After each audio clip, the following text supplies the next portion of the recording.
sentiste? Es que cuando te escuchaba empezaba a recordar pues, todas estas situaciones, ¿no? Que uno con el tiempo fue pasando. También en el medio tuve la pérdida de un hermano, de mi mejor amigo de toda la vida. Y son de esos golpes, como que hablábamos al inicio, ¿no? Son de esos golpes que te ponen de rodillas. La silla de uno tiene 4 patas y de repente te arrancan una y de repente te arrancan la otra. Y hay que hacer malabares para sostenerse ahí, ¿no? Para que no se caiga la silla, para que no se derrumbe. Pero la verdad es que cuando uno pasa el proceso, ahora sí que uno se siente invencible. Tuve que crecer desde muy temprano, madurar desde muy temprano, pues porque no me quedaba otra. Ahora sí que no había muchas opciones y la del seguir ese sueño, pues solamente tenía un camino, ¿no? Y literalmente hay días que no sacaba las cuentas como para comer dignamente mañana y noche. Fallece mi abuelo, lo que mencionas, me dice Tuca, pues no te puedo dejar ir, cabrón. Pues es que le digo, voy, lo despido y vuelvo. Pues es alguien que sigo extrañando todos los días. Nada más del saber de que ya no iba a estar, ni siquiera su vocecita, ¿sabes? Para algún consejo, o para simplemente decirme lo orgulloso que estaba de mí.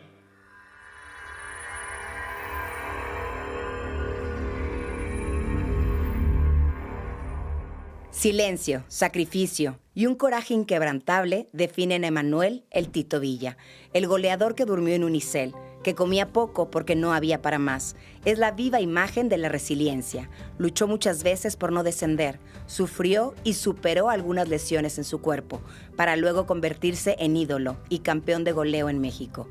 Su fuerza nace de un cuerpo roto, que se negó a rendirse y de la inmensa lealtad hacia él, su familia y la afición.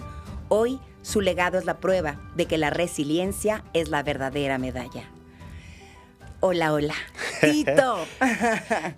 ¿Había que arrancar lagrimeando ya este episodio? Gracias por tus palabras, Clau. Había Gracias. que arrancar lagrimeando, Tito, y haciendo honor a quien honor merece. ¿Sabes? No. Un pequeño párrafo de presentación, darte la bienvenida y Gracias. el agradecimiento por estar aquí para darnos esta patada. Esta patada inicial, no, es un placer. Gracias por la invitación y bueno, para mí es un honor ser partícipe de este primer episodio. ¿Qué es lo que le mueve a Tito? ¿Por qué dices, vamos a empezar lagrimeando? ¿Qué te movió? ¿Qué fue lo que sentiste? Es que cuando te escuchaba empezaba a recordar pues, todas estas situaciones, ¿no? Que uno con el tiempo fue pasando y con el mismo día a día que tenemos, ¿sabes? Es como que no tenemos tiempo ni siquiera para recordar aquellas cosas que o nos hicieron fuerte, por supuesto que nos hicieron fuerte, pero nos pusieron de rodillas en muchos momentos, ¿no? Y es ahí donde muchas veces uno saca esa fuerza que no sabe que tiene. Porque uno no sabe que tiene hasta que vive un momento cumbre, un momento crucial, en donde pues muchas veces se juega pues uno el trabajo, en mi caso la posibilidad de seguir mi carrera, no sé, situaciones de vida en otro momento, ¿no? Que te ponen de rodillas y te paras porque pues no hay nadie para jalarte, ¿sabes? O sea, Sí. y es ahí donde uno conoce esa fuerza que no sabe que tiene, ¿no? Sí, esa fuerza primordial o esta confianza que de repente desconoce uno, pero queremos saber un poquito más de dónde nace esta fuerza. ¿Qué es lo que hay detrás de cada una de estas experiencias? Y a mí me gustaría empezar platicando un poco. Obviamente, bueno, pues los seres humanos venimos de unos progenitores. A mí me gustaría que me platicaras un poquito de tu mamá. Yo a mi mamá la amo tal cual es. Es una mamá, a lo mejor no del todo afectiva, es una mamá, por ponerle un calificativo, Sí. más fría en muchos aspectos, pero fue muy cálida en cuanto a la educación, siempre quiso lo mejor para nosotros. Una mamá que cocinaba como pocas porque ella pues es chef, ¿no? Y le sabía la cocina. Ok. Si bien no teníamos a lo mejor los mejores ingredientes para cocinar, pero siempre se la rebuscaba para que comamos rico y disfrutemos ya sea del desayuno, de la comida, de la merienda. Yo en gran parte de mi infancia me crié con mis abuelos porque mi papá era transportista, estaba poco en la casa y mis abuelos fueron pues un gran sostén para mí y unos grandes educadores, ¿no? Incluso fueron como mis segundos padres, ¿no? Porque Sí. yo adquirí, incluso mi personalidad va mucho más ligada a la de mi abuelo que a la de mi papá o mi mamá. Claro. Entonces, insisto, fue una etapa muy linda. Tuvo un momento ahí de turbulencia en donde vino su separación, ¿no? De mis padres. Y ahí fue como de estas primeras experiencias como ser humano, en donde ya desde niño, incluso sin tener las herramientas que uno ya puede llegar a tener desde mucho Sí. más grande, te enfrentas a problemáticas en donde muchas veces no sabes para dónde salir, ¿sabes? O sea, son problemáticas que incluso se topan muchos niños hoy en la actualidad, que incluso se toparon mis niños en cierto momento. Creo que esa experiencia como niño, fíjate cómo es la vida, me dio muchas herramientas para afrontarla después como papá. Digo, más allá de que pasó el tiempo y volvimos a estar juntos con mi señora, felizmente. Pero bueno, me tocó vivirla y te digo, en ambas situaciones son momentos difíciles, son momentos delicados. Digo, siendo niño, gracias a Dios tuve el refugio de mis abuelos, que fueron un sostén impresionante, que fueron los que me dijeron, mira que el camino es por aquí, mira que aunque esté pasando esto, esto sigue siendo por aquí. Y yo lo valoré muchísimo, lo agradecí muchísimo, ¿no? Porque yo creo que si no los hubiera tenido, ve a saber para dónde hubiera salido, ¿no? Quizá Tito Villa no estaría aquí, ¿no? Posiblemente. Con toda esta trayectoria profesional. Pero bueno, para no desviarme del tema en particular, sí, fueron momentos, te digo, durísimos. Que bueno, de alguna u otra manera, yo digo siempre que se pueden utilizar o como excusa o como herramienta, ¿no? Como Totalmente. experiencia de vida para todo lo que viene. Obviamente en el momento es difícil que lo veas, ¿no? Como una herramienta o como una experiencia a futuro.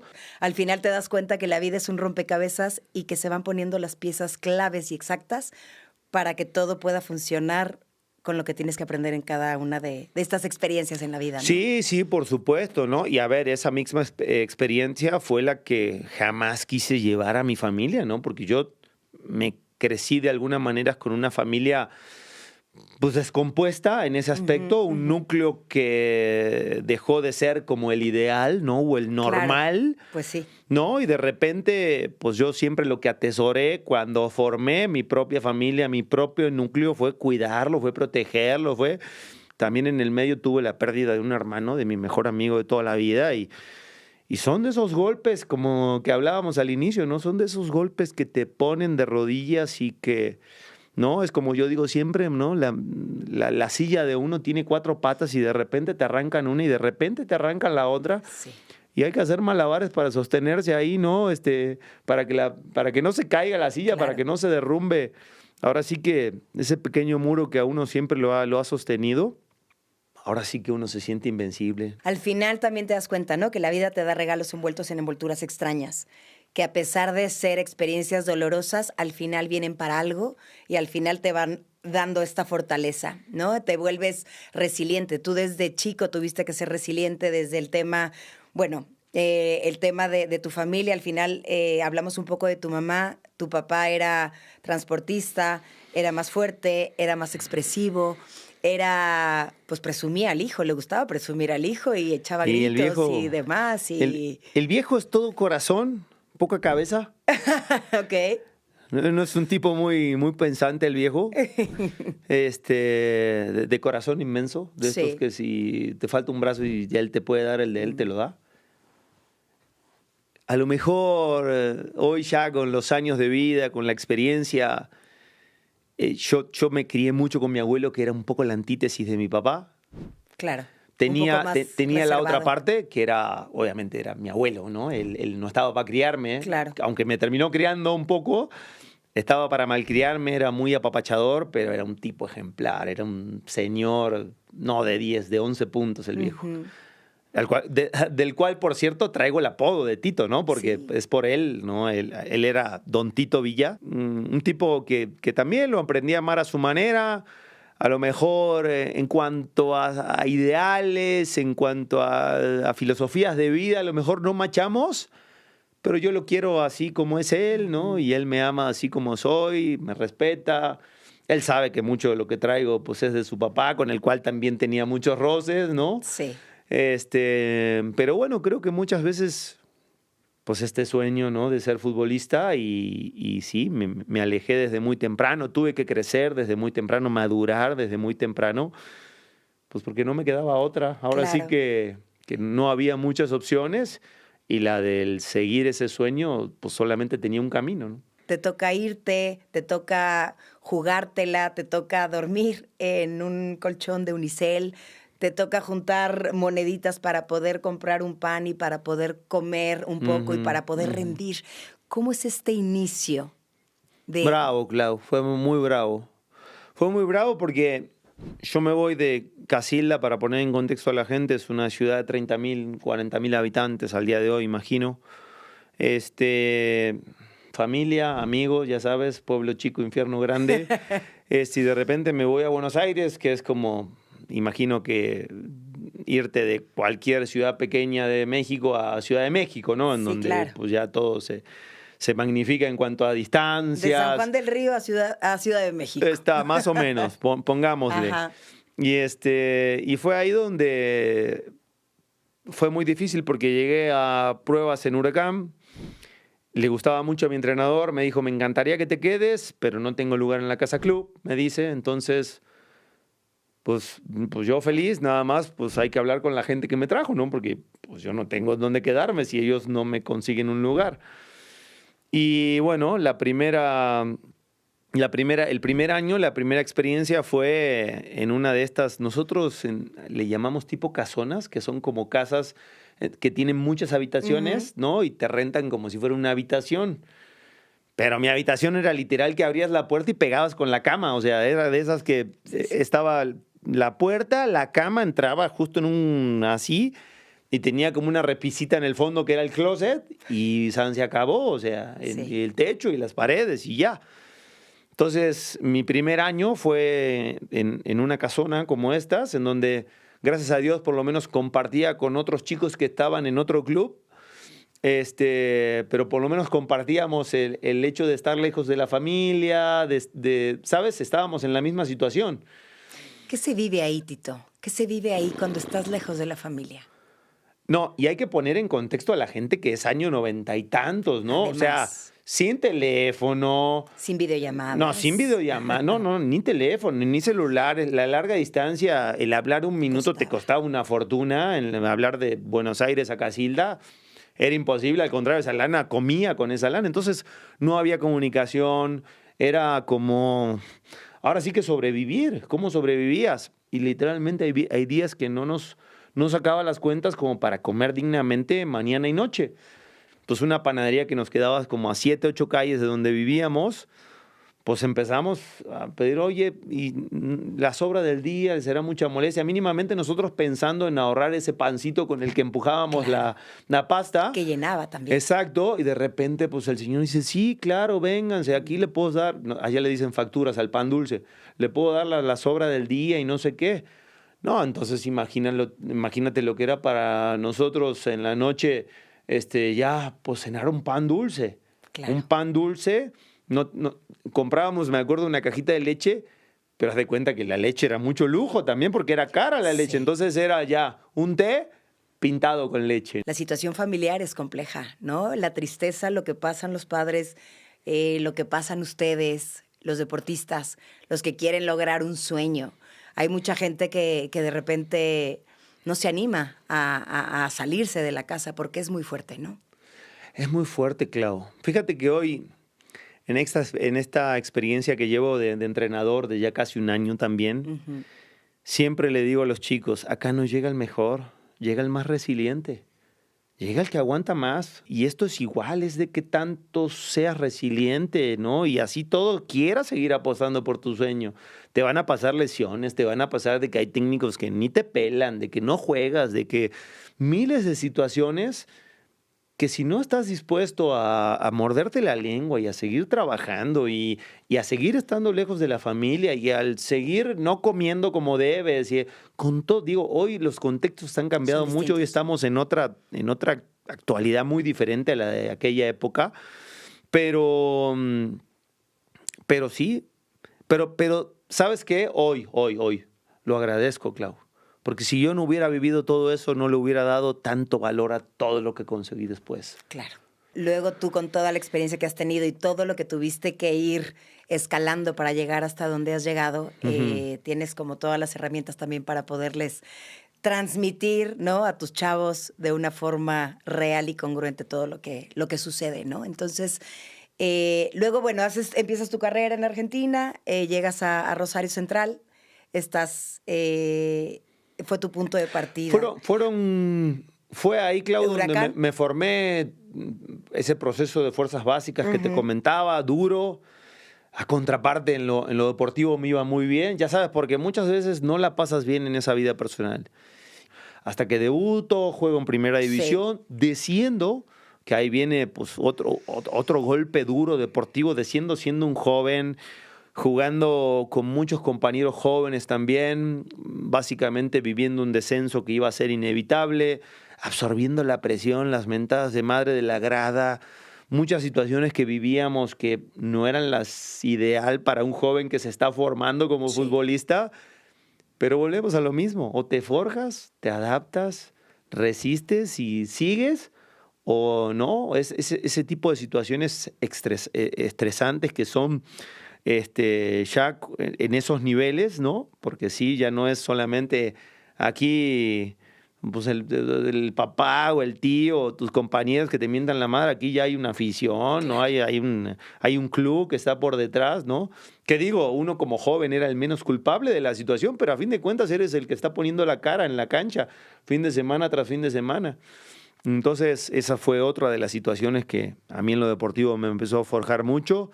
El tema del descenso, ¿no? Sí, el tema del descenso. Que se presentó en algunas ocasiones a lo largo de tu trayectoria. La verdad es que esos primeros pasos no fueron malos, no fueron buenos porque obviamente todo terminó en un descenso, pero creo que a nivel individual mostraba ciertas cosas que hicieron que yo volviera a tener otra oportunidad en primera división. Me voy a Atlético Rafaela, que es otro club, que por primera vez estaba en primera división en su historia. Era un equipo de ascenso prácticamente que por primera vez llegaba a primera división y se reforzaba con jóvenes, con muchos jugadores de experiencia. Se hizo un mix lindo. Fue un año de una experiencia formidable, muy linda, en una ciudad chiquita como Rafaela, también más grande que Casilda, pero no dejaba de ser un pueblo, ¿no? Para después de haber estado en una ciudad como Buenos Aires.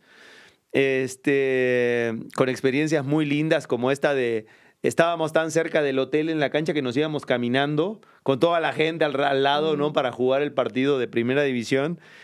Insisto, creo que en lo personal seguía mostrando ciertas capacidades. Ahí llega esta oportunidad de nueva cuenta, ya en otro equipo mucho más relevante, con mucha más historia, con una ciudad muy exigente, con una afición muy exigente, que es Rosario Central. La verdad es que fue una experiencia muy, muy linda, aunque empezó con mucha presión. Con mucha presión, sí. con público difícil y también con estos temas del descenso, ¿no? Latentes en muchas de las etapas de tu vida. Después llega el fútbol mexicano, toca la puerta los rojinegros del Atlas. ¿Y qué crees? Peleando descenso también. Peleando descenso, Tito. Peleando descenso con también Veracruz. Remando a contracorriente. Sí. ¿Te das cuenta? Ahora, ¿no? Ir viendo como la trayectoria y haciendo un recuento, el pelear el luchar contra corriente, el remar contra corriente ha sido una de las características. Sí. ¿De dónde nace esta fuerza de Tito para remar a contracorriente? No sé, yo creo que de las bases.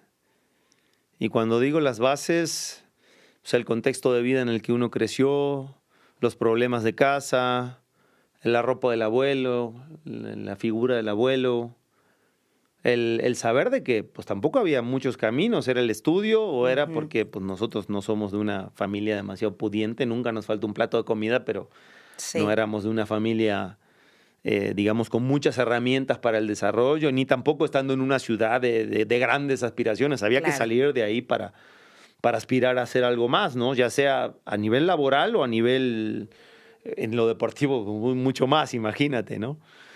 Yo creo que viene de ahí. Okay. Viene mucho de ahí, de todo ese contexto del cual hemos ido repasando. Llegas a Atlas. Creo que viene de ahí. Llego a Atlas, primero. Con el travieso. Con el travieso Guzmán, que me había ido a buscar 6 meses antes a Rosario, pero no me había podido traer porque justo jugábamos Copa Sudamericana y nuestro rival en octavos de final era Newell's, el rival de la ciudad. Entonces Ok. Central dijo, no sales, ahorita no sales. No se lo llevan. No se lo llevan, ahorita no es el momento, se viene un partido importante por delante. Ok.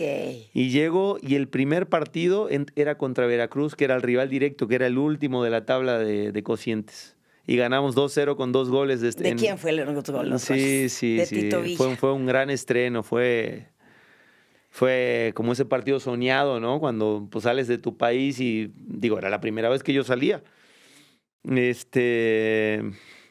Tengo una anécdota ahí que a lo mejor a muchos les gustará y a otros no. Te comentaba que en Rosario tuve muchas oportunidades de salir al extranjero y por H o por B no se terminaban dando. Llegó Atlas en ese momento, estaba todo listo y que no te vas. Y vuelve Atlas antes de que yo llegara a México.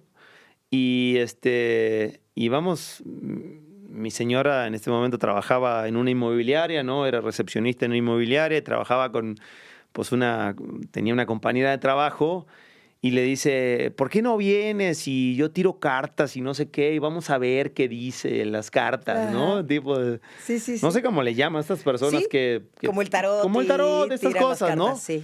Y que vamos, órale, sí vamos, ¿no? Quiero saber, a ver si trae algo de Que verdad. me digan. Que me digan qué Ajá. va a pasar. Y pues nos tira la carta, me dice, sí, ustedes se van a ir. Se van a ir, pero no sé qué carta salió. Me dice, pero pues es sin regreso, dice, Wow. por mis hijos. Es sin regreso, dice, no van a volver ya. Y nosotros como de, bueno, lo que más me importa es saber si nos vamos a ir, ¿no? Después vemos Y si me va a ir volvemos. bien. Y si volvemos o no, Ok. no. Pero sí, dice viaje y no sé qué salió, si una balsa o qué. Ajá. Me dice, pero acá no se ve retorno. Acá Sí. se ve que se van, pero no sabemos, o sea, no se ve que vuelvan. Y fíjate, estamos mírate a aquí. 21 años de esa tirada de cartas. Ok. Aquí, a pesar de las dificultades, de los obstáculos, tu camino fue ascendente, ¿no? Ujú. Y llegas y estás en Tecos y ahí está contigo un personaje que fue importante en tu vida. César Luis. Luis Menotti. Ujú. Si yo te pregunto quién fue él para ti. Híjole. Fue tan poquito el tiempo que lo pude disfrutar y a su vez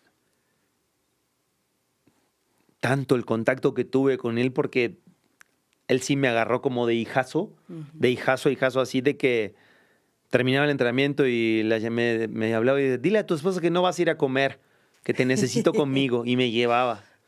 Y yo nada más lo veía, escuchaba, y las botellitas y los azúcares, es medio la Volpe, ¿no? Ok. Y todas sus explicaciones futbolísticas, un tipo con un verbo que te educaba, pero a la vez te seducía y te potenciaba en la credibilidad, un tipo muy especial en ese aspecto, porque pues, es un filósofo. Campeón del mundo, ¿no? Pero es un filósofo. Si Sí, le sí, pudieras porque, decir. porque hoy, habiendo tenido la carrera que tuve, habiendo tenido tantos estrategas, habiendo avanzado tanto el fútbol, ¿no? Él tenía una visión muy particular del juego. Y yo digo que muchas cosas que me quedaron no solamente fueron de la educación de mi papá y de mis abuelos, fueron de mis entrenadores también. Sí, claro. Porque después ellos fueron muy influyentes en la personalidad que tengo hoy como papá, como entrenador, como comunicador de medios, o como querramos Sí. llamarle. Pero sí, todos ellos, de alguna manera, me marcaron, ¿no? Este fue uno de los primeros mentores que tuve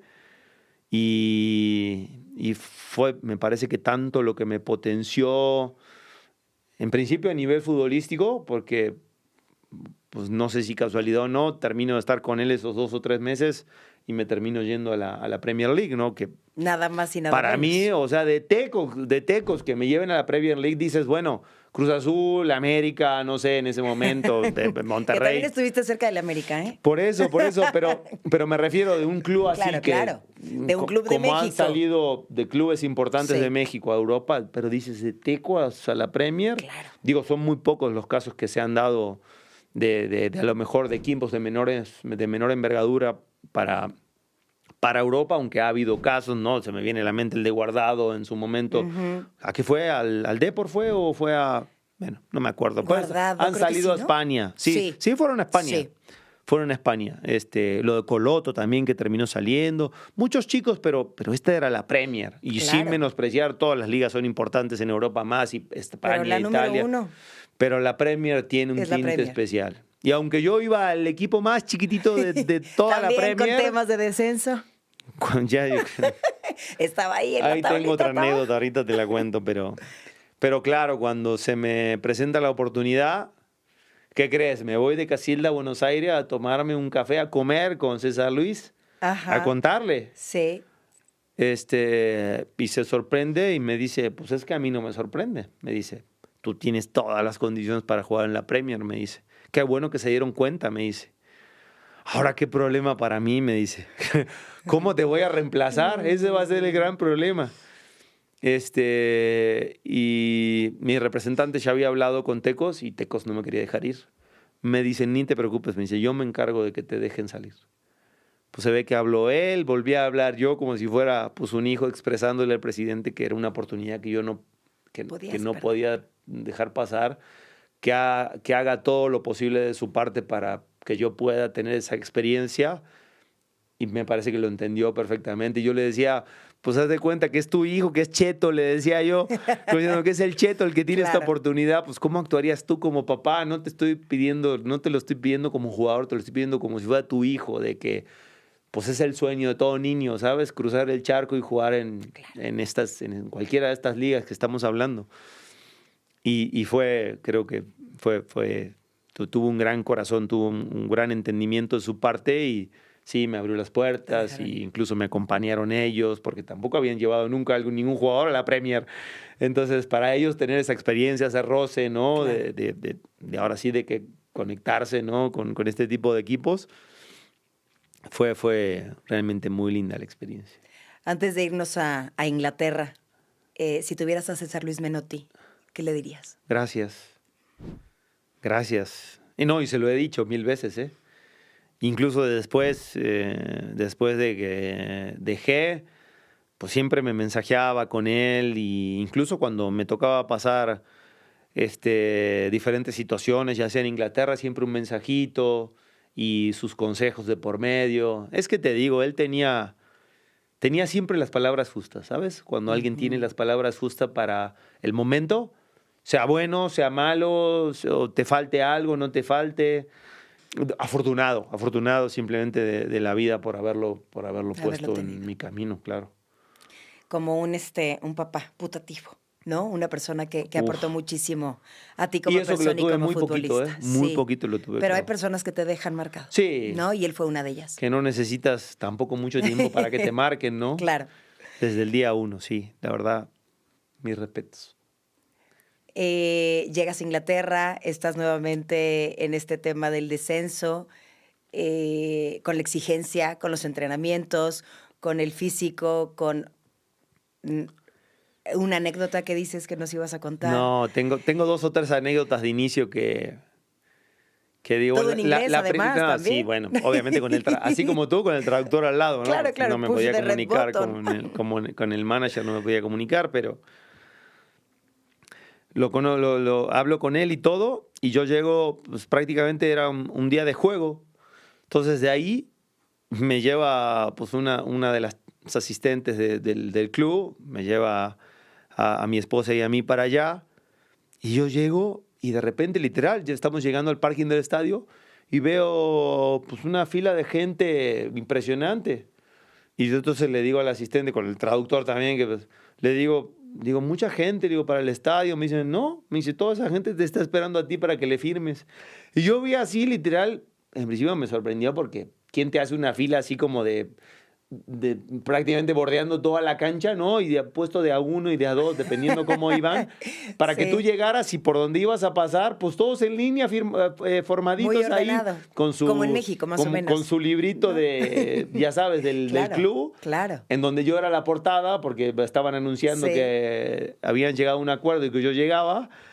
Y de repente llego al vestidor y me habla del traductor y me dice, es que antes del partido vas a salir a saludar a la gente con el chairman, me dice, con el presidente o el dueño, ¿no? Uno de los dueños. Y yo, ¿cómo?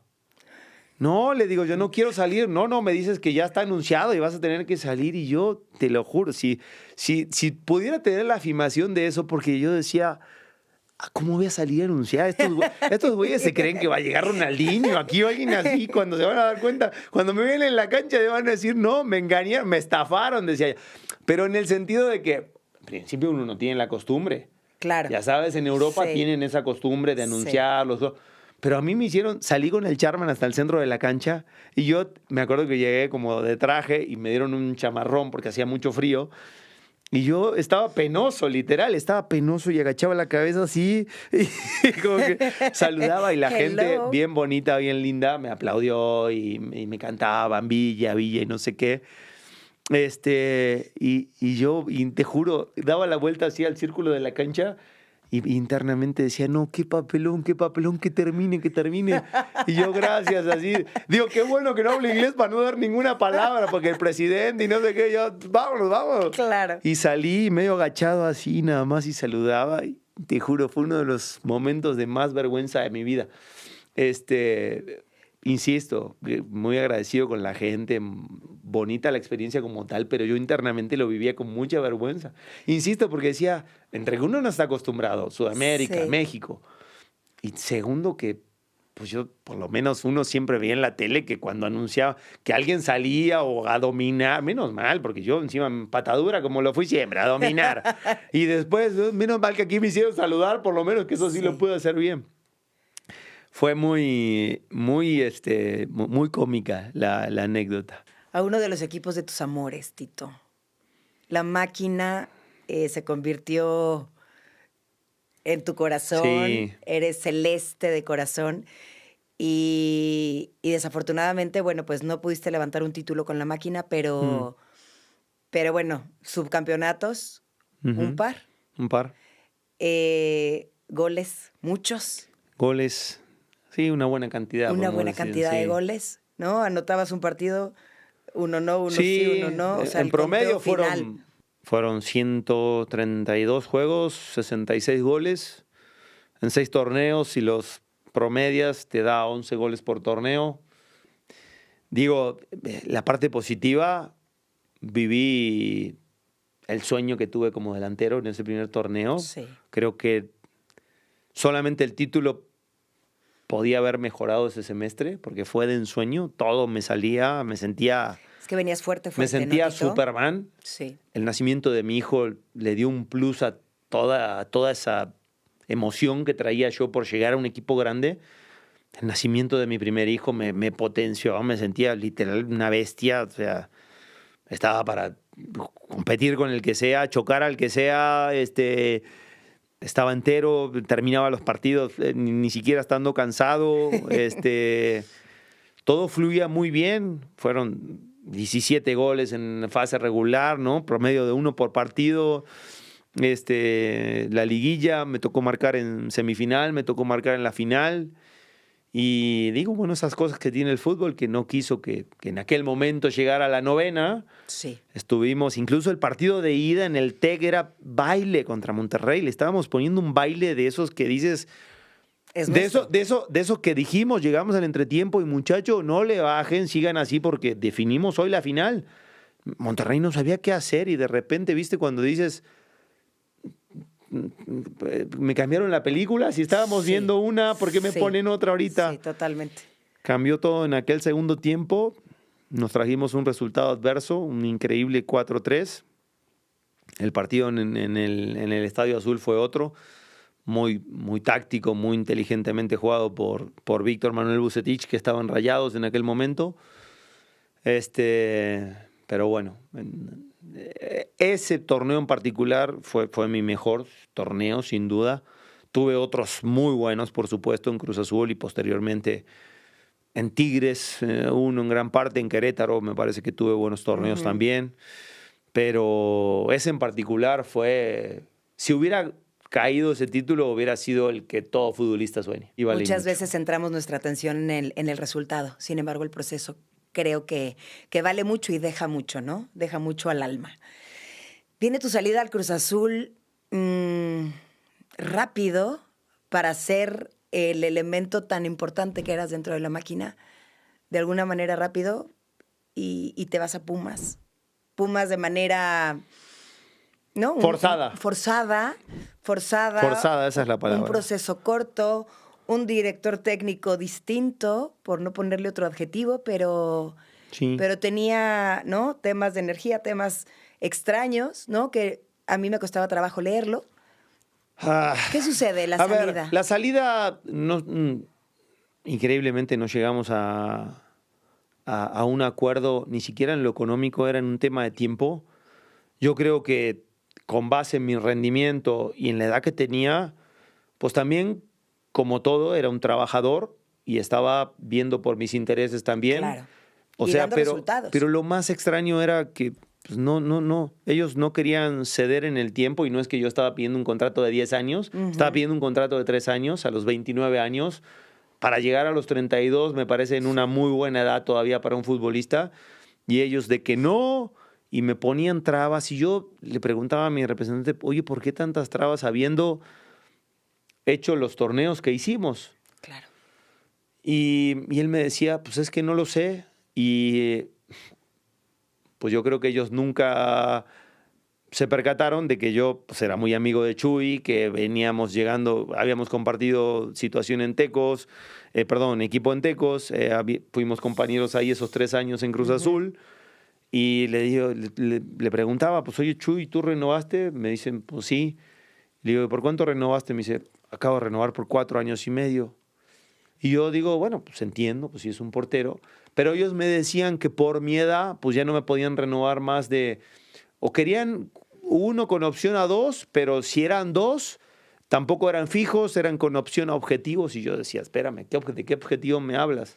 Sí, tanto Chuy era muy importante en esa época, ¿no? Y venía llegando Omar Bravo, que era mucho más grande que yo, mínimo par de años igual, y había firmado 3 años y medio. Y yo decía, no es que yo me compare. Pero porque las diferencias. Pero yo quería entender su argumento más que no compararme, sino decía, es que este no es un argumento, algo está pasando aquí, ¿por qué me están metiendo piedras en el camino cuando pues yo me quiero quedar?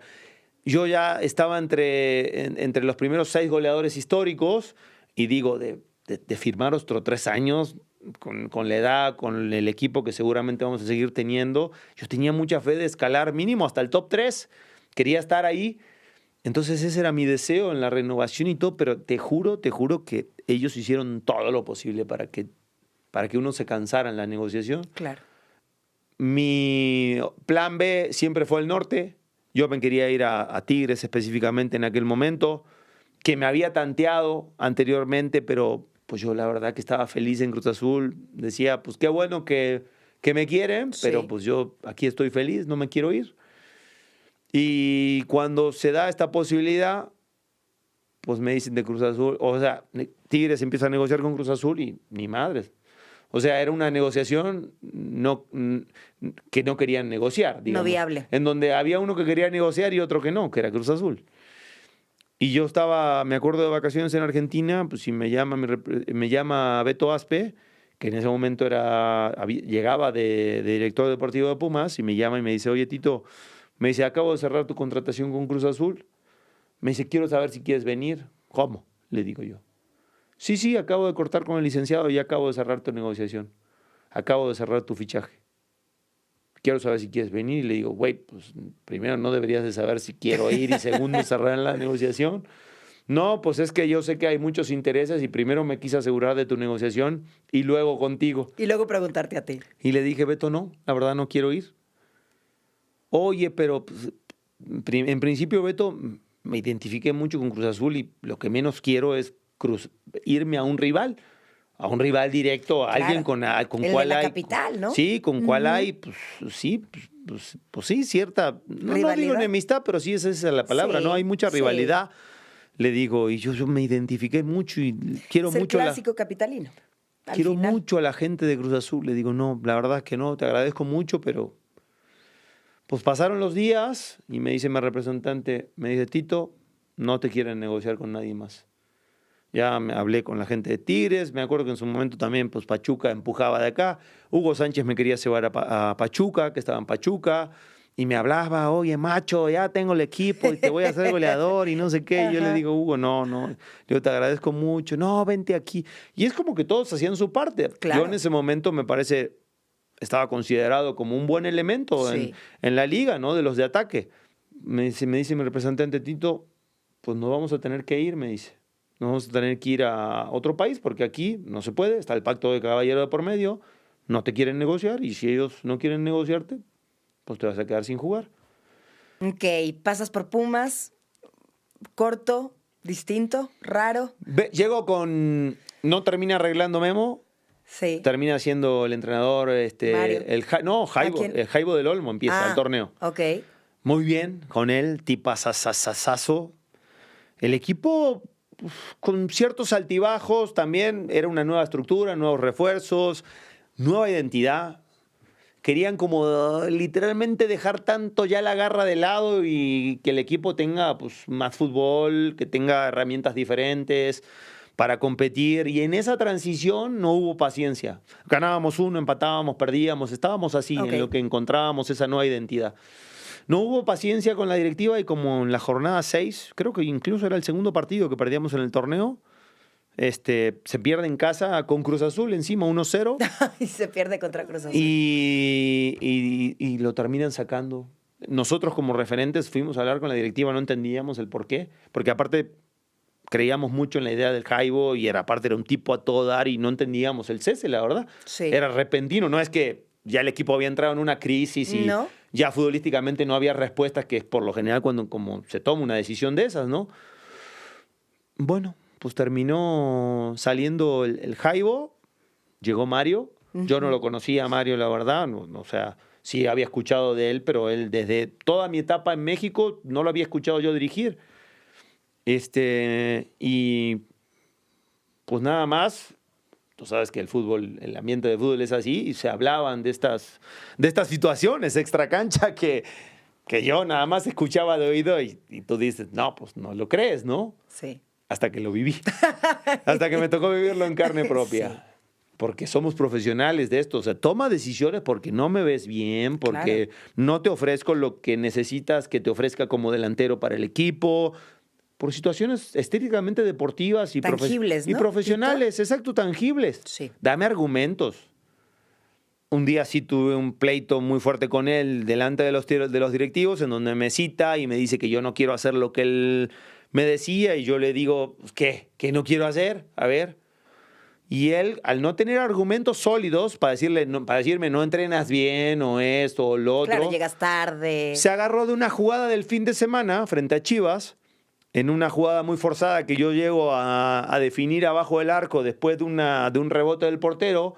Yo llego forcejeando con el defensa, me barro y la termino tirando por arriba. Fue una jugada clara, y él se agarró de esa jugada para decirme, es que tú no quieres hacer goles. Y yo, ¿de cómo? ¿Qué hacen los delanteros? Goles. Y yo, ¿de cómo? ¿Cómo no voy a querer hacer goles? Claro. Esa jugada del fin de semana, el Tito Villa, de taquito la hace. Me dice, tú no lo quisiste hacer. Y yo, así con esta risa de... Pues, es broma, diciendo, ¿no? Pues, claro, como diciendo, es broma, ¿no? Sí. Como no voy a querer hacer goles y pues, es mi trabajo y me dedico a eso y yo vengo llegando aquí también y necesito hacer goles porque pues, para eso me trajeron, ¿no? Entonces, no, tú no lo quisiste hacer y yo percibo, ya me arrancó con sus típicas... Percepciones sus típicos gestos, ¿no? Porque tiene estos gestos. Sí. Yo percibo y yo la de... me acuerdo que salta el presidente, el ingeniero Borja, y le dice... Mario, ya déjate de mamadas, le dice, ya Mario, ya, déjate de tus cosas, le dice, ya. Claro. A ver, ¿qué? Tito ha sido traído para esto y la directiva hizo un gran esfuerzo acá, si no va a jugar, a ver por qué. Y no tuvo cómo defenderse y dijo, conmigo no va a jugar, o sea, se acabó. Y ustedes tomen la decisión que ustedes quieren, como diciendo, si me quieren correr, y conmigo no va a jugar. A veces uno... Incómodo. Pues sí, no se explica este tipo de situaciones, es difícil de asimilarlas, pero a fin de cuentas, pues yo digo que al mismo tiempo pone a la gente, a las personas y a estos actos, pues en su lugar, ¿no? Claro. Termina esta etapa de Pumas, llegas a Tigres con nuestro querido Tuca Ferretti, fuerte, entrenador, gritos sombrerazos eran parte de los entrenamientos de diario, pero ahí... en Tigres, bueno, una afición muy linda, en Monterrey una de las aficiones más entregadas y más lindas, Pero ahí sucede también algo fuerte, Tito. Fallece tu abuelo. Fallece tu abuelo en esa época Sí. y pides permiso, quieres ir a despedirte Ujú. y te niegan el Sí. permiso. Sí. Uf. Sí, había iniciado de manera inmejorable en Tigres. Llevaba, justo la semana previa a la que fallece mi abuelo, llevaba 6 goles en 7 juegos. El equipo super líder, yo líder de goleo momentáneo, inmejorable, me sentía espectacular. Fallece mi abuelo, lo que mencionas, me acerco con Tuca, me dice Tuca, pues no te puedo dejar ir, cabrón. Pues es que le digo, voy, lo despido y vuelvo. Es que no, porque pues, estás muy bien, el equipo está muy bien, no puedo permitir que nada, o sea, no puedo permitir ni que te me desconcentres tú, ni que el equipo baje, estamos muy bien. Y yo le decía, pues por favor, es mi segundo papá, le digo, es una de las personas más relevantes de mi vida, necesito ir. Que no, ya sabes, o sea, un no de alguien que por lo general es autoritario y que no tiene este tacto, porque pues así me lo demostró, no tener este tacto en un momento tan sensible. Digo, después terminaron pasando otras cosas también que me hicieron como afirmar ese concepto que tuve en ese instante. Pues no pude ir, a fin de cuentas, lo tuve que despedir a la distancia. Juego el fin de semana contra Cruz Azul, ganamos 2-1, dos goles me toca hacer, dedicados al viejo. Y a media semana, en esa media semana, en un entrenamiento me parto la pantorrilla. Me la parto literal, un desgarro de grado 3. Y estuve 2 meses y medio, casi 3 meses fuera por esa lesión. Es como que el cuerpo necesitaba sacar pues esa frustración o esa... El cuerpo necesita hablar. Sí, necesitaba lo que sucede. hablar. Tuca decía, no vayas porque estamos concentrados, porque estamos en buen momento, porque has tenido un gran inicio. Sin embargo, no sabía que eso iba a tocar de forma medular a ti como persona, no, claro. como ser humano, Sí, ¿no? sí. Y al final tu cuerpo pues te detiene con esta lesión en el gemelo, hagamos en la un duelo, pantorrilla. ya que no te deja hacerlo Tuca, ahora hagamos un duelo. Y fue estas cosas como que sí me dio mucho coraje porque llega el fin de semana y me dice, háblale a, no me acuerdo si fue una de las secretarias ahí de la institución. Uh-huh. Ya hablé con la directiva, ya tienen pasajes para Cancún para ti y para tu familia. Y yo le digo, ¿cómo? Sí, ve, despéjate la cabeza y como de... Pero por la lesión, no por el tema de mi abuelo, por la lesión, como diciendo, ya vas a estar parado, necesito que vayas, te despejes y ya después, cuando ya empiece a pegar esto, como de, volvemos a reiniciar, ¿no? Tu parte deportiva. Y yo güey, pues no me quiero ir a ningún lado. Ya no era el momento. No, es que no te estoy preguntando, me dice, es que te vas a ir, ya están, y márcale. Y le tuve que marcar y todo, y me tuve que ir de vacaciones. Digo, cosas que muchas veces son difíciles de entender, difíciles de asimilar. Pero bueno, pues así tocó en su momento. Pues es alguien que sigo extrañando todos los días.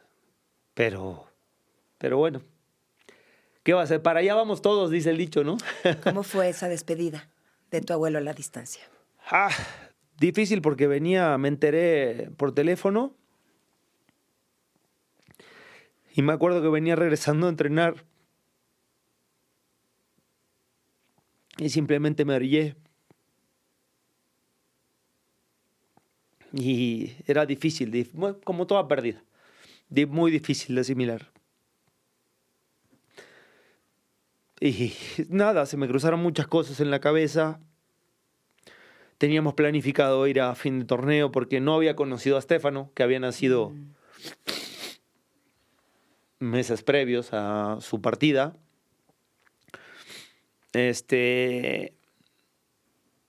Y nada, muy dolorosa, muy angustiosa.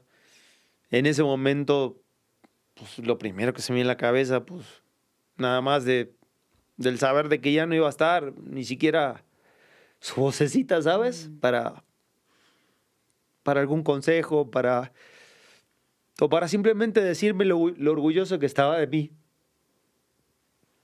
Porque él siempre me decía eso. No sabes lo orgulloso que estoy de ti. Y eso para mí era suficiente. No importa si mucho o poco, pero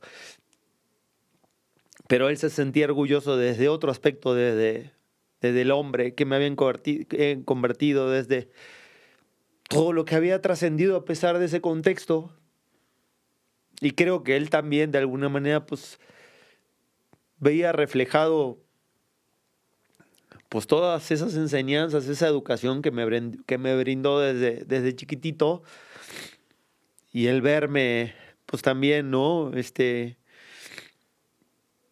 En cuanto a mi personalidad, con muchas similitudes para con él, yo creo que eso lo enorgullecía mucho. Entonces, pues sí fue un duelo difícil que duró un rato largo. Y después, pues yo creo que, como dice el famoso dicho, ¿no? El tiempo como que va sanando, ¿no? Esas heridas, esas cicatrices, que nunca se quitan, que ahí están, pero que tal vez duelen cada vez menos, ¿no? Como que uno el mismo día a día, como que te va haciendo, no sé si la palabra es adaptar a esa pérdida que ya no está, no, pero siempre, pues siempre está acá, que es lo más importante, ¿no? Y está todas las noches en los rezos y está... Y aquí, ¿no? Sí, está aquí y sé que está aquí también, porque yo sé que... Está cerca. Está cerca y sí, yo sí creo que él sí me protege mucho desde arriba.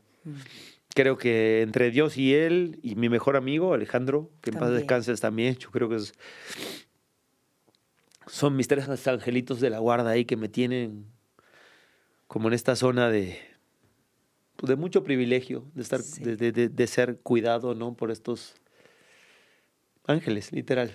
Al final es una pérdida medular porque tu abuelo fue una parte importantísima en tu vida y yo estoy segura que él desde otra dimensión, desde donde está, puede ver, como dices, el gran futbolista que eres, que fuiste, el gran comentarista que eres, que fuiste, pero sobre todo el gran ser humano que eres. Entonces, no dudes ni un segundo que él, te dijo siempre, está muy orgulloso de ti. Sí, lo sé. Y viene esta lesión, Tito, ¿no? O sea, siguen estos... La vida al final es, ¿no? Una montaña rusa, subes, bajas, y viene el tema de la espalda, un tema congénito, un tema de tu vértebra en la zona lumbar. Sí. Y empieza ahí empiezo a tener ya mucho más síntomas con el tema de la espalda. Para poner en contexto a la gente, yo tenía pues un micromovimiento en la L5, ¿no? Se empezaba a salir un poquito de la curvatura de la espalda, tenía el disco dañado. Ahora sí que, como diciendo, no se podía arreglar de ocasión. Era lo que conllevaba de por medio, era una cirugía que me iba a hacer despedir de la cancha. Y esto lo estoy contando posterior al momento que viví, en donde no daban en el clavo de esta situación, que según que sí, que hay un ligero distanciamiento de la vértebra con base en la curvatura de la espalda, pero eso no es motivo, y yo tenía mucha sintomatología neurítica en las piernas, y 2x3, y ahí empezaban las molestias y las contracturas y algunos desgarres también, más las lumbalgias que me daban, que eran de hospital. O sea, yo me quedaba literalmente engarrotado, me cargaban mucho con el Chavo del Ocho, y yo por un lado me reía y por el otro sufría el dolor, pero sí quedaba engarrotado, no me podía erguir, y literal me tenía que ir a internar en el hospital, o muchas veces la misma ambulancia de los entrenamientos me llevaba al hospital. Y me tardaba a veces 3 días, 4, a veces una semana. Ya con los mismos medicamentos ya se me desinflamaba la zona y otra vez me podía mover. Y así me aventé del último año en Tigres, más los otros casi 3 años que jugué, los de Gallos, más el último semestre aquí en Celaya. Pero sí fueron ya muy condicionados pues a una sintomatología que ahora ya fue parte de mí, que tuve que cuidar en demasía, que tuve que entrenar en demasía, que tuve que, pues que sí, trabajar esa parte extra, ¿no? En cuanto a la kinesiología, en cuanto a los cuidados preventivos, en cuanto a muchas situaciones, ¿no? Que conlleva toda enfermedad, porque no deja de ser pues sí, una enfermedad lumbar, ¿no? Sí, Una enfermedad sí. que tenía en la espalda. Y cuando conocí aquí al doc Javier Quillo, que es para mí un fenómeno literal en la materia, pues ahora sí que me dijo, pues dale hasta donde dé, y el día que ya te canses y que ya no puedas ofrecer lo que tú quieres ofrecer como futbolista, pues ese día hablamos y vemos lo de la cirugía. Y literalmente así fue. Nada más que, bueno, se topó con un cabeza dura de que cada semestre decía, yo puedo, y híjole, y una semana al hospital. Y salía, y yo puedo. Sí, entre goles y hospitales, Tito. Y ese yo puedo trajo pues 2 títulos de goleo más, trajo, obviamente, con todos mis compañeros, los únicos 2 títulos que tienen Primera División Gallos, hasta que sí, ya cuando entré en esta última parte en la cual ya no fui contemplado en Querétaro porque pues ya tristemente pasaba mucho más tiempo fuera de las canchas que dentro. Terminé vacío en cuanto a todo lo que tenían para dar y ahora sí llegó la cirugía. Llegó la cirugía, casi 17 horas de cirugía, 2 placas, 6 tornillos. Y sigo estando competente para jugar. Y sigues jugando, Tito. Y sigo jugando, claro. sigo jugando. Jugando, entrenando. Y volví a la Kings League. Otro título también, de goleo en la Kings League ya claro. con 42 años de edad. Con 42 años por ahí te decían. Oiga, discúlpame, volví a ¿cuántos años tiene usted? Volví a activar esas fibras que no se movían desde el retiro. Con placas y tornillos. Sí. Ok. Con placas y tornillos. Nuevamente resiliente, Tito. Luego viene un problema familiar. Sí. Un tema que fractura lo que mencionabas hace un momento. Sí. Un tema que también pegó de forma medular, ¿no? En tu vida. Sí. Creo que fue la peor etapa de mi vida. Okay. Para poner un poquito en contexto a la gente, yo empecé con mi esposa, mi novia, a los 16 años. Wow. Y llegó esta separación como a los 37, ¿no? Este intervalo que tuvimos entre que nos separamos y nos reencontramos de nueva cuenta, y eran 21 años pues prácticamente de evolucionar juntos en todos los aspectos, ¿no? O sea, de ser el uno para el otro en todo. Y de repente, pues ya es de ser solo, y de repente, pues con esta modalidad que teníamos de la tenencia de los niños, era levantarme solo en mi casa y... Qué fuerte es, ¿verdad? Pues, ¿qué pasó? Sí. Si llevo toda mi vida con la casa llena y con mis hijos y de repente sin los niños, sin mi pareja, el reencontrarte en esa situación, una cosa es contarlo y otra cosa es vivirlo, y tú me podrás dar fe también de un proceso fuerte, difícil como ese, es muy, muy duro. Es muy duro, en donde mucha gente se reencuentra y se reinventa, como se dice muchas veces, o muchas veces la gente pues, no vuelve a ser la misma después de un duelo. A veces por una pérdida y a veces por un duelo en una pérdida de existencia total y en una pérdida de alguien, del apego que ha tenido de tanto tiempo con alguien, ¿no? Y dices, bueno, pues mínimamente, pues yo siempre con ella en este lazo, pues muy agradecido. Después de pasar ya ese proceso de enojo, entra esta parte de gratitud. Gracias por todo este tiempo, ¿no? Pues qué chingón. Y bueno, después procesos diferentes, otras etapas, y después la vida nos volvió a reencontrar. Y estamos muy felices, ¿no? Y fue una anécdota, me parece que bonita para ambos. O sea, bonita hoy, bonita. Sí. Difícil en su momento, imagino que para ella también. De mucho aprendizaje para ella, de mucho aprendizaje para mí, de mucho fortalecimiento personal para mí también. E imagino que para ella también. Y para los niños también fue una etapa de mucho aprendizaje, para ellos también. Para nosotros también de darle muchas herramientas de que aunque seas adulto también te vas a equivocar.